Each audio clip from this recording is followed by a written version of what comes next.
Welcome back to Sports Talk ATL. I am Chase Earl, joined by Jake Gordon. Bleacher Report proposes hypotheticals all the time, and a lot of times they are absolutely dog doo-doo. I can't say it any other way, especially when they get involved with the NBA and Trae Young. But this one involved the Braves. And listen, we just talked about it last segment. If you missed it, go check it out on the YouTube at Sports Talk ATL. The Braves need pitching, and whether it's via trade or whether it's via free agency, they're going to have to add at least one steady starter. But there's certain guys that I'm just not really that interested in, and Mitch Keller is one of those guys. He was an all-star in the first half. He kind of had a Bryce Elder-like second half. He's not a very explosive pitcher, but the proposed trade, and you can read out the entire thing, Jake, but it's centered around A.J. Smith-Shawver here. Yeah, that was my thing too. Is like, oh, so we're just going to get two Bryce Elders instead of one. It was Mitch Keller for A.J. Smith-Shawver, Alan Winans, and Braden Shoemake. And I don't mind that package, but like if you're trading that for somebody else, but not this guy. And all due respect to Mitch Keller, I think he is improving. He's going to be better next. Like he's getting better, but that's just not what the Braves need right now. The Braves don't need a guy that they're like still actively trying to develop. They need like a certified stamp dog. Yeah, I mean, if they're going to trade A.J. Smith-Shawver, it's got to be for some guy that's a certified dog for at least 2 years, right? Like, there's too much potential in A.J. Smith-Shawver's arm, and you have him under team control for, 5-6 more years? I mean, he's going to be a rookie next year, and we all believe that maybe as soon as next year, he could be that third guy. Now, I don't think you can go into the season assuming that he's going to be that third guy, but there's no doubt that the Braves believe there is the potential for him to be that third guy as soon as next season. I mean, we're talking about a guy who just started pitching 3 years ago, rose through the ranks from high A Rome to the postseason roster in just one season where he pitched about 100 innings or something. So you have an unbelievable talent here that is probably a top 50 prospect going into next year. You're not trading him away for Mitch Keller. Yeah, and in Bleacher Report's defense, like I said, I guess if you just look at a prospect list, that makes sense. And also, you are including Alan Winans and Braden Shoemake, who are the definitions of a throw-in, really, at that point. Yeah, I mean, those are no value guys in terms of a trade. They're not getting you anybody. They might give you a middle reliever. That's what that gets you. Yeah, and if you don't watch the Braves, I mean, I assume you just look at their prospect list and you're like, oh, yeah, that kind of makes sense, whatever.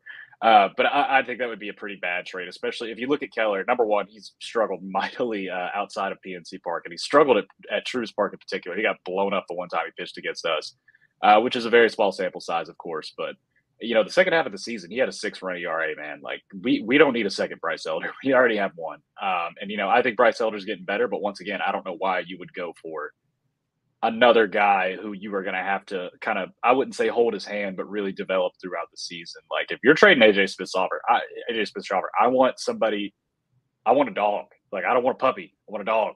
Yeah, I completely agree. And I think the issue that we're going to have, and we're going to do, hypotheticals, there's going to be a ton that we're going to talk about. We're going to write about certain guys.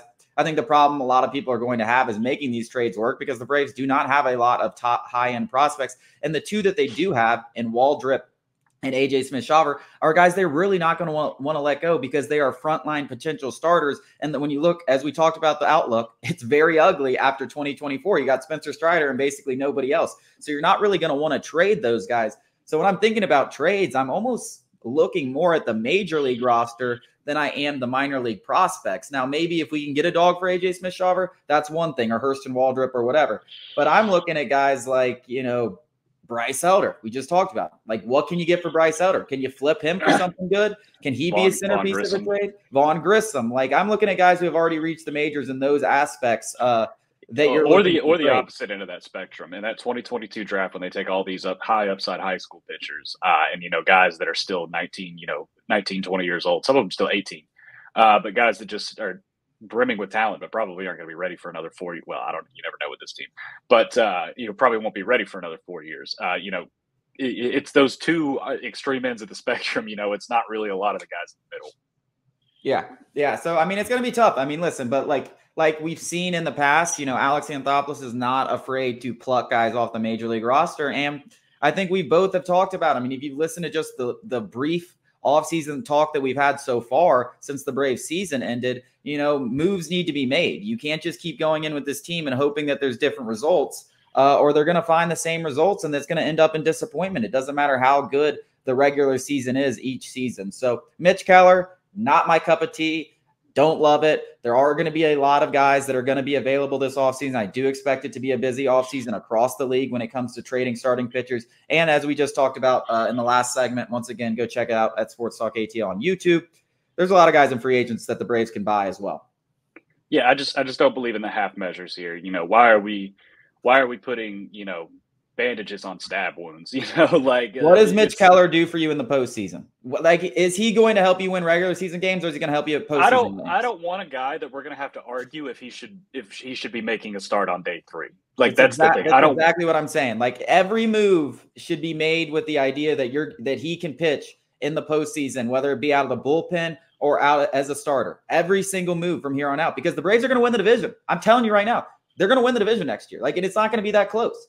But can they win in October? That's got to be the question. Coming up after the break, we're going to talk about Brock Bowers and how his injury affects the Georgia Bulldogs.